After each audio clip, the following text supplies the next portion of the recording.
Oiê, seja muito bem-vindo, muito bem-vinda a mais um vídeo aqui do canal. Esse vídeo é especial, é um vídeo que eu vou contar sobre a minha experiência pessoal com a amamentação. Se tu tá acostumado aqui com os vídeos do canal, já me conhece, sabe que a maioria dos vídeos que a gente tem por aqui são sobre psicologia, a partir da minha experiência profissional e dos preceitos teóricos da psicologia. Mas esse vídeo é um vídeo especial, um vídeo diferente, em que eu quero compartilhar aqui as coisas que eu vivi com a minha experiência na amamentação e decidi fazer isso porque uma das coisas que me ajudou muito a persistir na amamentação e que me acolheu ao longo de todo esse tempo, nas dificuldades que eu tive, foi assistir muitos vídeos de relatos com amamentação aqui no próprio YouTube. Então eu espero que esse vídeo possa ajudar outras mães, outras mulheres a refletirem também e se sentirem acolhidas, ou enfim, que possa ser algo útil para alguém que vai receber esse conteúdo.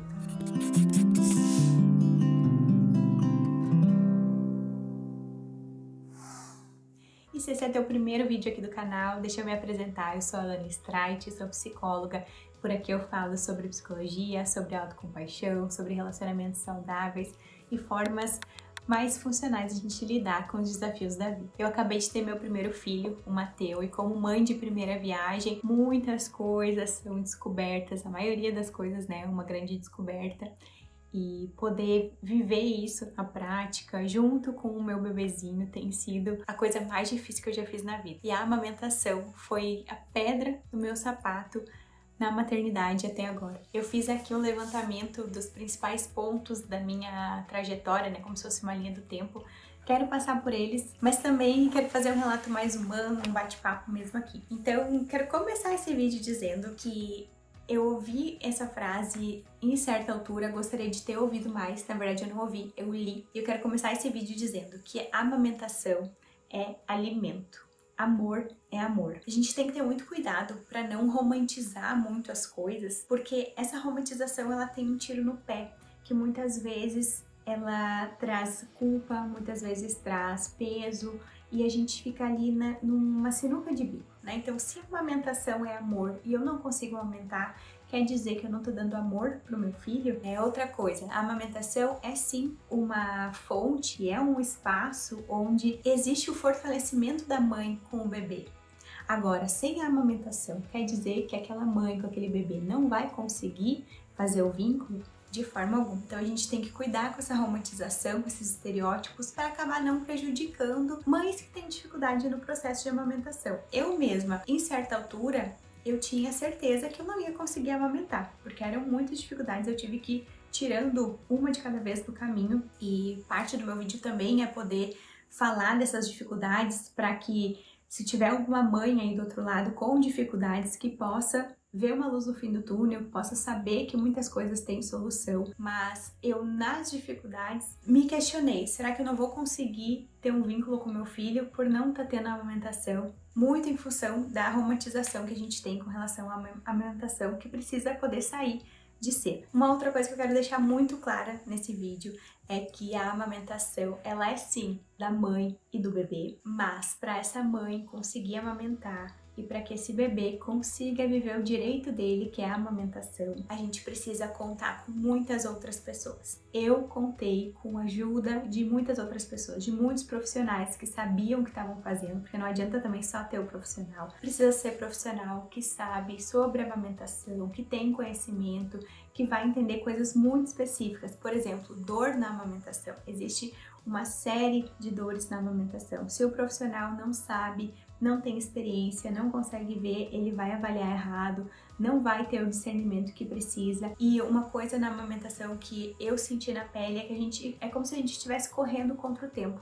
Então, cada dia com dor é um dia muito sofrido para aquela mãe. Cada dia com dificuldade na amamentação é um dia que aquele bebê não mama bem, dele não dorme bem. Aí vai virando assim, ó, uma bola de neve gigante. Eu contei com muita ajuda e é por isso que hoje eu consigo amamentar o meu filho em livre demanda, exclusivamente no peito, mas foi, claro, mérito também meu, mas isso foi além da minha persistência, da minha resiliência, do meu desejo, né, obviamente, foi porque eu pude contar com muitos profissionais que realmente sabiam o que estava fazendo e com a minha rede de apoio, que é especialmente o meu marido, o Rafa, que muitas vezes me ouviu, muitas vezes o papel dele foi me ouvir, foi estar do meu lado, foi ouvir eu poder lamentar ou eu poder desabafar falando, nossa, eu não aguento mais, e ele estava do meu lado falando, Ana, tudo bem se tu não aguenta mais, a gente faz o que for melhor pra ti.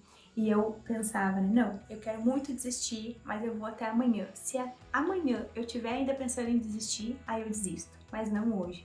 E nessa eu não desisti, né, mas eu tive ele para desabafar muitas vezes, eu tive ele do meu lado e eu sabia que ele estaria ali para qualquer decisão que eu tomasse, então isso fez toda a diferença. E uma outra coisa que fez muita diferença com o Rafa especialmente e na minha experiência aqui, na nossa vivência, foi que muitas vezes eu tava com dor, eu não queria dar o peito, eu dando spoiler, eu dei muito tempo de mamadeira pro Mateu. Nessa da mamadeira, eu às vezes dava o peito antes, às vezes eu tava com muita dor, não dava só a mamadeira, e muitas vezes o Rafa tava com ele e o Rafa me trazia ele, ai, eu acho que alguém quer mamar, e de um jeito carinhoso, e aquele bebê ali fofinho, né, então eu não desisti também por ter esse apoio maravilhoso do meu marido, que eu quero agradecer aqui nesse vídeo, porque fez toda a diferença no meu processo, no nosso processo de amamentação. E se tu é uma mãe que tá aí assistindo, que teve dificuldade, que não conseguiu amamentar, se tá tendo dificuldade ou que daqui a pouco vai, né, ainda viver a amamentação, saiba que não tem por que tu te culpar se não é um processo só teu, se não é uma responsabilidade só tua. Tem muitas pessoas que precisam também estar fazendo bem e estar sabendo o que fazer, como te ajudar, como resolver os percalços que forem aparecendo no teu caminho para que tu consiga amamentar. Então é muito injusto a gente reforçar que uma mãe não conseguiu amamentar como se fosse uma tarefa única dela, como se fosse ela errada, ela um fracasso na amamentação. Isso é muito injusto, a gente precisa olhar o contexto todo. Então, vamos lá, vou começar com a minha linha do tempo. Enquanto eu estava grávida, eu busquei me preparar. E hoje eu vejo que nada me preparou, nada jamais teria me preparado para a experiência da amamentação, porque eu estava totalmente verde, eu não sabia nada. E por mais que eu lesse, era muita informação, era assim, uma série de coisas novas, então por mais que eu tivesse tentado me preparar, nada me preparou para esse momento. E eu lembro de ser tudo muito abstrato. Então eu até comprei algumas coisas, comprei bomba de amamentação, comprei algumas pomadas, comprei algumas coisas para esse momento. E eu sempre ficava na dúvida, será que eu vou conseguir? Era muito abstrato assim, mas como que eu consegui, não consegui, sabe? Eu não tinha a menor noção. Depois eu fui pro hospital. O Mateu nasceu de uma cesárea de emergência. Eu tava me preparando pro parto normal e em certa altura a gente foi na consulta com o obstetra e ele falou, Ana, a gente vai ter que fazer uma cesárea de emergência porque a gente já tá encontrando resistência do sangue para chegar no cérebro do nenê. Então isso pode gerar sofrimento nele muito em breve. Ainda não estava com o quadro de sofrimento, mas estava para acontecer, então a gente fez a cesárea logo. Eu fui pro parto, para aquela coisa assim, com adrenalina, com toda aquela euforia, né, do parto, da chegada do meu nenê, todo aquele nervosismo. E eu não me dei conta em nenhum momento, e ingenuidade minha, né, que a amamentação logo ia acontecer. Então, por sorte minha de ter escolhido, sorte e mérito, né, de ter escolhido uma pediatra que na conduta do parto, ela logo trouxe o Mateu pra mim, logo colocou ele no meu peito, assim que ele nasceu, a gente teve 1 hora para ele ficar ali, né, tendo aquele contato. Já a amamentação já foi introduzida para mim ali, porque os primeiros minutos eles são muito importantes na função toda da amamentação. Mas eu não tinha noção de que logo que o meu filho nascesse, a pauta seria a amamentação. Então eu senti uma certa pressão da equipe do hospital com relação à amamentação. Eu, ingênua, sempre fui respondendo as pessoas, né, a equipe médica, a equipe de enfermagem, enfim, mas chegou um momento em que a coisa ficou pior do que melhor, ficou mais invasiva, mais desagradável, desconfortável do que algo que ajudasse. Porque cada enfermeira, cada técnica, cada pessoa que chegasse no quarto perguntava sobre a amamentação, pedia para ver o meu peito. mexia no meu peito. Então, assim, muita invasão, muita pressão, e eu sentia como se eu tivesse que prestar contas a essas pessoas, o que na minha experiência não foi nada legal. Então, como foi pra mim no início? O Mateu vinha pro meu peito, ele pegava, pelo que eu sentia, ele mamava, só que eu não tinha noção de que o que ele estava fazendo ali não era um movimento de mamar correto, porque o bebê, para mamar, ele precisa fazer um movimento com a língua que é de ordenha no seio. Ele não pode fazer assim, de mascar. Depois, com o tempo, eu fui saber que o Mateu mascava porque ele não tinha toda essa fluência na língua dele, né? Que é uma coisa que acaba, que alguns bebês têm, outros não.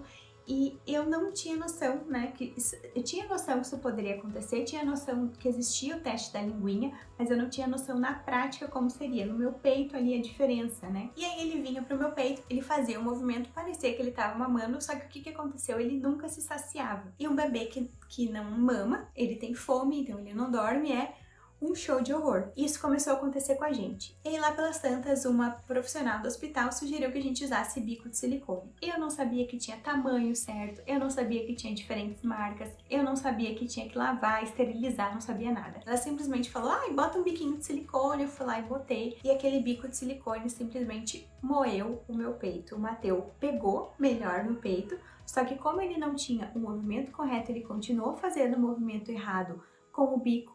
Aquele bico foi machucando cada vez mais o meu mamilo, que estava já machucado, dolorido. E aí, o que aconteceu? Esfolou. Isso que eu tava totalmente anestesiada da medicação, né? Tava naquela euforia, tudo, tava tomando a medicação pra cesárea, que foi uma das coisas que também contribuiu ali para algumas dificuldades, né? E aí, quando eu tirei aquele bico de silicone, era puro sangue. Então foi um show de horror. Disso a gente começou a ter a ajuda da consultora de amamentação, já em casa, para as fissuras, né, do bico e para conseguir ali ela me ajudar na pele. Eu sei que a consultora de amamentação ficou me ajudando quase uma semana, a gente achou que ia fluir com aquilo, só que na consulta da pediatra a gente viu que o Mateu não estava ganhando peso, né? Isso me deixou muito preocupada, muito atordoada, e aí eu tava me dando conta que eu não tava fluindo na amamentação. Eu sentia, obviamente, muita dor, né? Com as fissuras, com o machucado constante, porque uma coisa é machucar o peito eventualmente, outra coisa é machucar o bebê ter que mamar ali, né? Ele mama de hora em hora, mama pouquíssimo, de pouco em pouco tempo, né? Quando ele é pequeno, o estômago muito pequenininho, então logo tem que dar o peito de novo. Isso era horrível, assim, era uma dor, mas mesmo assim eu tava ali, né? Ele mamava, eu tinha muita dor mesmo, mas eu tava tentando aguentar, achando que ia evoluir. Só que aí, além da minha dor, ele não tava mamando o suficiente. Então, assim, era o caos, né? Como se fosse um quebra-cabeça que nenhuma peça tava se encaixando. Depois que a consultora de amamentação fez tudo que ela podia fazer, né? A gente chegou à conclusão, e com a ajuda da pediatra, de que fosse um problema ali na forma de ele projetar a língua. Então, a gente chamou uma fono, a gente foi consultar com a fono, fez o teste da linguinha. Ela viu que a gente teria que fazer a correção na linguinha, né? Uma intervenção que faz o consultório de dentista, bem simples, a gente foi lá e fez essa correção. Chegando, né, depois da cirurgia em casa, o Mateu pegou o peito e mamou, e eu não senti dor, aquilo ali foi a realização. Eu achei que tinha chegado, né, no final da história.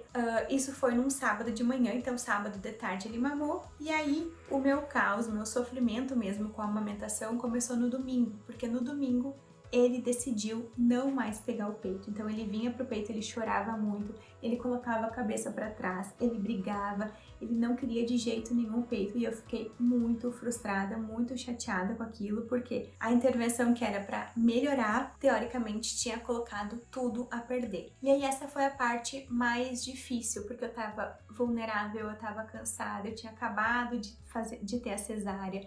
Eu tava com um bebezinho muito frágil, totalmente inexperiente naquela história, né, de amamentação. E aí eu me senti um pouco desamparada por algumas profissionais, que não é a consultora de amamentação e nem a pediatra, outras profissionais que se envolveram no processo, de o meu bebê muito chorando, desesperado, e eu senti que eu não tive um prognóstico, eu não tive uma ajuda do que estava acontecendo, como que poderia ser gerenciado aquilo de uma outra forma. E eu lembro que eu tava na consulta com uma dessas profissionais, né, com relação à intervenção. E o Mateu tava chorando muito. Ele fez a intervenção no sábado, no domingo ele não mamou, na segunda ele não mamou de novo. E aí segunda, final do dia, a gente foi consultar então com a fono. Durante toda a consulta foi um desespero, ele chorava muito.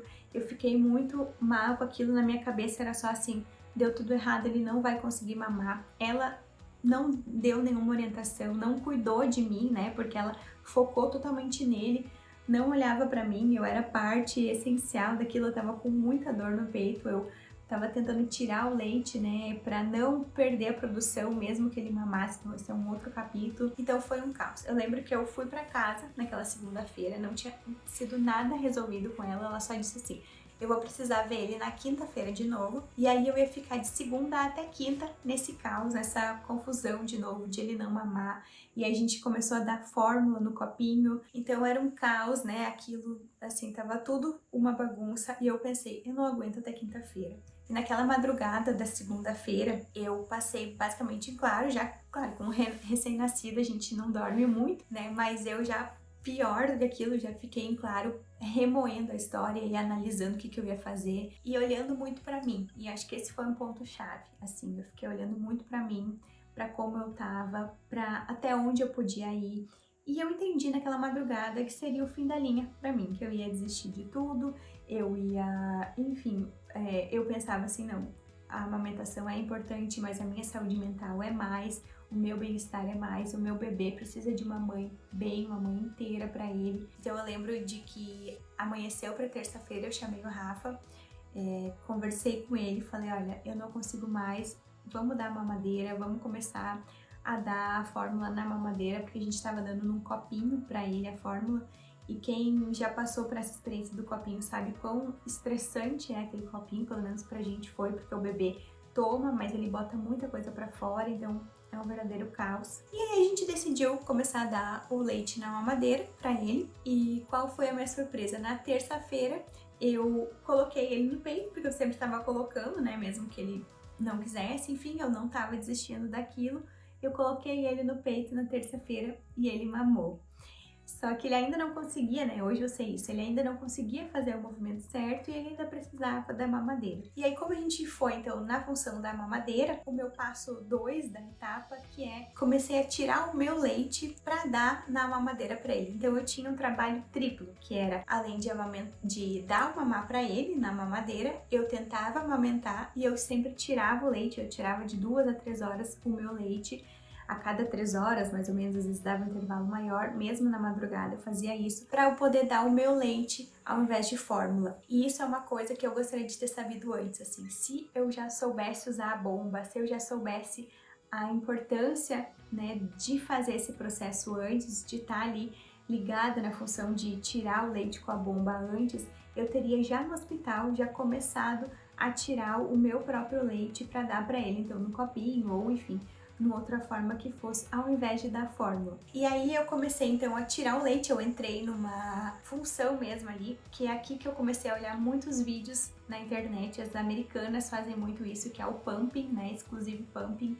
que é, tem mulheres que inclusive só fazem isso, né, elas tiram o próprio leite e dão direto na mamadeira, elas nem tentam amamentar. E eu tava fazendo o seguinte, eu trazia o Mateu pro peito, ele tentava mamar, às vezes ele mamava um pouquinho, às vezes ficava muito dolorido pra mim, outras vezes eu, né, conseguia ele tolerar um pouco mais, nunca sem dor nesse processo todo, e tirava o leite com a bomba, dava pra ele o meu leite na mamadeira, às vezes precisava de fórmula, até que eu consegui, né, aumentar bastante a minha produção de leite, aí só dava o meu leite, comecei a congelar o leite, enfim. E até que eu entendi como tirar o leite do meu peito, eu tinha a produção de leite acontecendo e um bebê que não mama. E aí o que aconteceu? Sobrava leite no meu peito. Só que o leite, quando sobra no peito, ele vai gerando alguns problemas. Então, primeiro ele empedra e depois a gente pode ter algumas consequências disso, né? No meu caso foi mastite, então é uma infecção que dá no peito e aí tem que tratar com antibiótico, isso faz a produção de leite cair. Tem algumas pessoas que falam que o leite fica mais salgado, então às vezes o bebê não quer mamar aquele leite que, né, o leite normal, entre aspas, é um leite docinho, então eu primeiro tive que corrigir a mastite. E a mastite, para quem não sabe, é uma doença horrível, assim, dá febre, dá um mal-estar, é como se a gente estivesse gripada. Eu lembro de estar nessa cadeira aqui mesmo, Eu ainda tava assim, tumultuada com aqueles primeiros dias e cansada e sem dormir. E eu lembro que era final do dia, começou a me dar os sintomas de mastite, assim, comecei a ter calafrio, comecei a ficar fraca, comecei a sentir assim, até uma sensação de desmaio. Inclusive tem mulheres que desmaiam em função da mastite. E eu pensei, eu vou morrer. É agora que eu vou morrer, agora acabou tudo, acabou, eu não consigo mais nada. Enfim, gente, é muito complicado. E sempre a consultora de amamentação e a pediatra acionava elas muito. Eu relatava tudo o que estava acontecendo para elas e elas iam me ajudando, né, a entender o que poderia ser, como que poderia tratar, como que faz agora. Então, eu tive todo esse suporte que foi essencial. E aí corrigi, tratei a mastite, enquanto isso eu dava o meu leite na mamadeira pro Mateu, ou às vezes fórmula, quando o meu leite não dava conta, né, até que eu consegui ter o roteiro mesmo, o cronograma de horário de extração do meu próprio leite, né, uma função, uma trabalheira, assim, fiquei bastante exausta disso, mas assim, eu sempre tinha na minha cabeça, eu vou corrigir todas as coisas que estão entre eu e a amamentação para eu poder ver se eu desisto ou não. Então eu já estava assim pensando que existia luz no fim do túnel, né? Por isso que eu também persisti nesse caos todo aí do início. E aí tô eu, né, nessa função de tirar o meu próprio leite, colocar o Mateu no peito todas as vezes que ele precisava mamar, um pouquinho, conforme a minha dor também, sempre ia respeitando o quanto de dor que eu tava sentindo, como que tava sendo aquele processo. Resolvi a mastite, depois tive que resolver uma outra coisa que se chama síndrome de Raynaud, que é uma dificuldade de circulação sanguínea ali no mamilo, então também isso dói muito, conforme fica frio, dói ainda mais, né? E aí passei por todo esse caos, aprendi a tirar o meu leite com a bomba. Isso foi uma parte também bem importante, assim, de autonomia. E nessa parte foi uma trabalheira muito grande, porque eu tinha que lavar várias vezes a bomba, lavar, esterilizar, lavar a mamadeira, esterilizar. Então, assim, é um caos todo. Por isso que a gente não pode julgar uma mãe que dá mamadeira ou uma mãe que desistiu da amamentação, porque passar por tudo isso sem apoio, sem esclarecimento, sem profissionais que realmente saibam o que estão fazendo, é quase que enlouquecedor, assim. Então, eu vejo hoje que a amamentação fluiu pra mim, que é muito mais simples, eu só coloco o peito pra fora, o Mateu mama, tá resolvido, eu não tenho que lavar nada, não tenho que sair carregando nada. Um parênteses, eu saio, sempre levo uma mamadeira e fórmula por garantia, porque eu, né, passei por tudo isso, então ainda tô um pouco sensibilizada com esse assunto, mas não precisaria, porque ele tá mamando só no peito já fazem meses, mas enfim, a gente não pode julgar as escolhas de cada um, né, porque realmente eu senti na pele as dificuldades que são, mas também hoje eu sinto o prazer e a alegria e, assim, a sensação que não tem palavras para descrever quando ele tá no meu peito, sabe, mamando, fluindo. Depois que fluiu, é um presente mesmo poder amamentar meu filho. Mas enfim, nessa função toda também a gente descobriu que o Mateu tem a PLV, que é uma das coisas que dificulta bastante. A PLV é a alergia à proteína do leite de vaca. Então não é que o meu leite em si tenha leite de vaca, né? Ele tem a lactose, que é a lactose do leite materno normal, mas enquanto eu consumo leite, passa para ele e ele tem as reações, né? Então ele tinha bastante refluxo, tinha bastante desconforto, parte dessa coisa de ele jogar a cabeça para trás, de ele chorar, de ele não querer ir pro peito, é o refluxo, porque quando começou a fluir o leite na boca dele, que ele começou a mamar e sentir, ele tinha esse refluxo, chorava muito, né? Eu lembro também de dar o peito, ele chorar muito, muito, muito, eu pensava, nossa, o leite não é suficiente, ele ainda tá chorando de fome. E não era fome, era porque ele estava cheio, era porque ele estava tendo refluxo, era por causa do desconforto gástrico que ele tinha em função da PLV. Então foi outra coisa que eu tive que corrigir, né? Eu fiz a dieta, faço até hoje a dieta sem leite nenhum, nem leite, nem derivados, nem manteiga, nada que vá leite de vaca, nem leite de outros animais. E isso também às vezes pode ser uma pedra no sapato para quem amamenta. E a última coisa que eu tive que corrigir na minha amamentação, que gerava muita dor no meu peito, era a candidíase mamária. Porque a candidíase mamária, ela vem muito em função de antibiótico da cesariana, depois fissura, depois a mastite, toma mais antibiótico e a bomba acaba deixando o peito úmido. Enfim, aí cria aquele fungo ali, então a gente precisa tratar. Quando eu tratei tudo, tirei tudo da frente, eu consegui amamentar de um jeito que fluiu. E aí sim é a parte mais especial desse vídeo, porque é a parte que eu imaginava assim que eu não viveria com o meu bebê, que exigiu muita persistência minha, muita conexão comigo, eu entender até onde eu poderia ir. Foi essencial, eu contar com ajudas foi essencial. E uma coisa que me ajudou muito foi assistir vídeos no YouTube e esses vídeos de como tirar o leite, né, do meu peito e dar na mamadeira. Uma outra coisa que eu acho que foi essencial no meu processo foi o tempo de licença maternidade que eu me dei. Eu sou psicóloga clínica, então eu tenho pacientes, eu tenho pessoas que eu supervisiono, outros profissionais que eu supervisiono, e eu me dei uma licença maternidade muito grande desses projetos de mais tempo, né, que envolve mais o meu tempo. Então eu trabalho, eu tenho produção de conteúdo para o Instagram, para cá, eu tenho parcerias, eu dou aulas de psicologia, aulas de terapia do esquema, eu tenho infoprodutos, então eu tenho uma série de coisas, partes diferentes do meu trabalho, mas a parte com relação a atendimentos e horário marcado, eu consegui jogar bem pra frente, assim, porque eu fico pensando, quem tem uma licença maternidade de 4 meses, quando tá superando esses perrengues, tem que voltar ao trabalho. E aí, né, às vezes não compensa toda essa função. Uma outra coisa que fez muita diferença pra mim foi contar com as minhas amigas. Então, amigas que já tinham amamentado, amigas que me ouviam, amigas que estavam ali me ajudando, me incentivando, me encorajando, ou simplesmente, né, querendo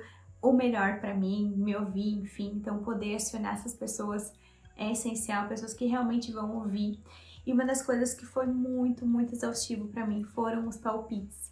Eu lembro que eu achava ser a pior coisa ter que amamentar em público quando eu tava com dor, quando eu tava não sabendo o que fazer. Um bebezinho recém-nascido, ele não tem toda a destreza de um bebê maior. Então, quando eu ia amamentar em público, seja na consulta com a pediatra, seja em outro lugar que eu tava, que eu realmente tinha que ir com o bebê, né? Era muito ruim, assim, ter que amamentar na frente das outras pessoas. Então, se tu tá aí, né, caiu de maduro nesse vídeo, tá vendo uma mulher amamentar, dá privacidade pra ela, deixa ela livre, oferece se ela quer alguma ajuda, oferece uma água pra ela, leva uma água pra ela, mas não fica dando palpite, porque assim, eu tava ouvindo muito sobre a amamentação, já tava cansada daquele assunto, eu já queria até mentir, dizer que tava tudo correndo bem pra eu não ter que ouvir mais nada. Por exemplo, a história do bico de silicone, que foi horrível pra mim, veio de um palpite. De um palpite furado que eu ouvi no desespero. Então, às vezes a gente vai dar um palpite e a gente tá achando assim, né, eu quero ajudar, mas tu dá o teu palpite, às vezes a pessoa tá num cenário de tanta vulnerabilidade que aquele palpite pode fazer mal pra ela, pode ser horrível naquele momento de vulnerabilidade. Não é o mimimi da pessoa, é o quanto que a pessoa tá no momento de fragilidade e quanto que essa pessoa merece muito mais ser ouvida do que ouvir coisas aleatórias dos outros. Chegando pro final desse vídeo, eu quero compartilhar algumas coisas que me ajudaram no processo de amamentação. Uma delas foi esse livro que uma amiga me emprestou, minha amiga maravilhosa Manu, que me ouviu muitas vezes nesse processo. Esse livro, ele é um guia de aleitamento materno, então ele tem informações, mas ele também traz muito acolhimento, né? Não é um livro chato de ler, não é um livro técnico, o autor ele conversa com a gente, então é legal, pra mim foi importante ler durante a amamentação, não sei como seria ter lido antes, né? Mas durante, parecia que eu tava ouvindo, parecia que alguém tava entendendo as minhas dúvidas, então é um livro que fez bastante diferença. Ter consultora de amamentação fez muita diferença, minha consultora é a Fabíola, eu vou deixar o Instagram dela aqui, ela é maravilhosa.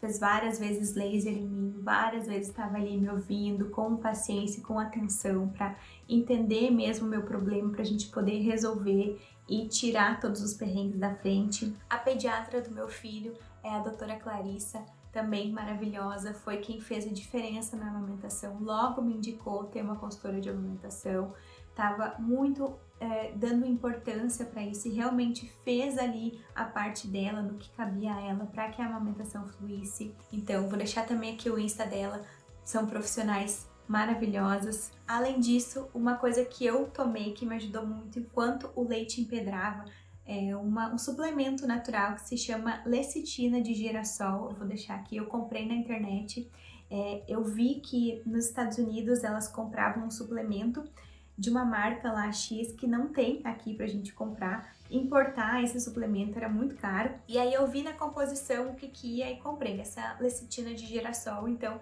talvez te ajude, é um suplemento assim bem simples e que fez a diferença pra mim. Quando eu sentia que estava empedrando o leite, eu tomava um a cada mais ou menos 6 horas. O leite fica um pouco mais fluido, a gente não precisa ficar fazendo tanta massagem que dói bastante, né? É mais um desconforto ali pra gente, às vezes tá com o bico doendo mais aquilo ali. Outra coisa que fez muita diferença pra mim foi o contato pele a pele. Então eu deixava o Mateus só de fraldinha. Às vezes eu não conseguia amamentar por dor ou por causa dessa função toda, eu colocava ele no meu peito e ele ficava ali. Eu lembro de, às vezes, assim, eu tava com ele no meu peito, às vezes eu ficava só com o peito de fora, às vezes eu ficava de sutiã, mas assim, com a blusa de fora, sentindo a pelezinha perfeita de bebê, a pelezinha dele, assim, em mim. Eu lembro de sentir o leite vazar, né, de tanta ocitocina que tava ali. Então era uma coisa que ajudava bastante. E além disso, conversar comigo. Então respeitar muito os meus limites, me ouvir. Eu lembro de estar sempre preocupada. Eu consigo ir um pouco mais ou eu não consigo? Eu consigo fazer isso que eu tô fazendo ou será que isso vai ser demais? Então sempre esse cuidado comigo. Silenciar as vozes externas e ouvir a minha voz, ouvir os meus sentimentos é parte, assim, essencial de todo esse processo. E tu que tá assistindo, né, talvez tá pensando, nossa, quanto perrengue, será que vale a pena? Não era mais fácil dar a fórmula, dar a mamadeira? E sim, eu também pensava isso. Muitas vezes eu me senti boba por insistir na amamentação, tendo uma solução ali fácil, né, acessível, que é a fórmula, mas é importante a gente saber que a fórmula, ela sim é uma alternativa que tá ali, só que ela não é a mesma coisa que a amamentação. E eu digo isso não só no sentido da composição nutricional da fórmula, que nutricionistas podem falar, né, melhor do que eu, nem tenho lugar de fala para isso, mas além, né, da composição, é muito diferente. Na minha experiência foi muito diferente dar uma mamadeira para o meu filho ou dar o peito para ele. Não só porque era a via que saía o leite, mas porque a amamentação é uma coisa assim surreal. Poder saber que é o meu corpo que produz o alimento para o meu filho, que o meu filho cresce em função do leite que o meu corpo produz, poder ter o momento ali de contato com ele, de poder amamentar ele, de ter aquele afeto através da amamentação com ele, é indescritível. Eu gostaria assim, ó, que todas as mulheres pudessem sentir essa satisfação, sentir essa conexão através da amamentação, como eu sinto hoje, depois de muita função, né? Mas como eu sinto hoje. E aqui uma ressalva, né? A amamentação não é a única fonte de conexão, não é indispensável para se construir um vínculo com o seu filho, mas ela tem sim esses méritos que a gente não pode também banalizar, né? Que a gente não pode sair aí achando que a amamentação é igual à fórmula, porque não é. E fórmula não é veneno, não tô dizendo isso para alimentar a culpa de ninguém, né? Se tu não conseguiu amamentar, lembra que é uma coisa que não depende só de ti, depende de todas essas outras ajudas e outras coisas também, né? Tem mulheres que não podem amamentar, por exemplo, tem mulheres que não têm leite por alguma questão ali de glândula, alguma questão mesmo física, outras que passaram por quimioterapia ou por alguma doença, enfim, né? A falta de amamentação não é falta de amor, mas ao mesmo tempo, assim, se tu pode amamentar, se tu daqui a pouco cogita amamentar, né? Leva isso em conta, assim, ou faz uma análise mesmo mais profunda a respeito da amamentação, porque para mim é um dos grandes presentes, é como esse livro, como o nome desse livro, né? Um presente para a vida, é um presente não só pro bebê, mas é um presente para mim, todas as vezes que eu posso pegar o meu filho e amamentar ele. É muito, muito especial, eu me sinto muito abençoada e é um momento que eu também sou feliz enquanto eu tô vivendo ele. E quero fazer um parênteses aqui. A amamentação ela acontece num momento de muita fragilidade nossa enquanto mulher. Então a gente acabou de ter um parto, a gente acabou de passar por uma enxurrada de hormônios ali, a gente está no meio do puerpério. O meu puerpério eu também vivi enquanto deu toda uma tragédia no meu estado. Eu moro em Igrejinha, no Rio Grande do Sul. Então o meu puerpério foi bem no período em que o meu estado estava tomado por água, né? Foram várias enchentes, o que deu uma atordoada, uma prejudicada em tudo. Eu lembro que eu tinha alugado uma bomba em Porto Alegre, a bomba não chegou a tempo, alguns dias teve queda de luz e eu precisava da bomba para tirar o leite, a bomba era elétrica, então todo um estresse, né, no meu puerpério ali e na função que, enfim, fazem parte, né, do contexto que a gente tá e que não dá para separar o indivíduo do contexto de forma alguma. Então, a gente não pode ser cruel com a gente mesmo, né? Porque a gente está inserido no contexto. Então essa foi a minha experiência, eu espero que tenha feito algum sentido aí do outro lado. Com certeza daria para ficar falando muito mais, né? Mais detalhes. Então se tem alguma coisa que tu queira saber, pode deixar aqui nos comentários que eu vou responder. Ou se alguma coisa não tenha ficado muito bem explicada aqui, pode me perguntar, que eu faço questão de responder, de esclarecer. Se tu é uma mãe, uma futura mãe, alguém que deseja ser mãe e que deseja amamentar ou quer se permitir, né, amamentar, o que eu gostaria de te dizer assim, esteja bem amparada, bem assessorada, tenta responder, tenta entender por que algo tá doendo no teu peito, por que o bebezinho não consegue mamar, o que tá acontecendo, esteja assessorada de bons profissionais. Que bom que eu falei isso, porque tem uma outra profissional que fez toda a diferença para nós, que foi a Rita, a osteopata, ela que finalmente ajudou o Mateu a conseguir fazer o movimento da linguinha, né, de uma forma eficiente. Então a mamada dele hoje é muito rápida, ele mama ali em torno de 7, 10 minutos no máximo, ele tá resolvido. Isso é uma outra coisa, né, às vezes o bebê fica muito tempo mamando, isso não é uma mamada efetiva, isso é sinal de que tem alguma coisa ali que precisa ser corrigida. Então também vou deixar o Instagram da Rita aqui, que ela é perfeita, maravilhosa, é uma profissional que nos ajudou muito, me incentivou muito com a amamentação. E não falei um detalhe importante, eu tava na transição da mamadeira, né, pro peito. Como que eu fiz isso? Eu continuei dando a mamadeira, mas eu dava o peito e um pouquinho da mamadeira. Então eu fui diminuindo a quantidade da mamadeira até que eu fiquei mais segura para só dar o peito. E aí também, né, o Mateu já tava fazendo o movimento da linguinha com mais efetividade, e aí tudo fluiu, tudo deu certo. Então eu espero que tenha feito sentido. Qualquer dúvida me pergunta aqui nos comentários. Um super beijo e até o próximo vídeo.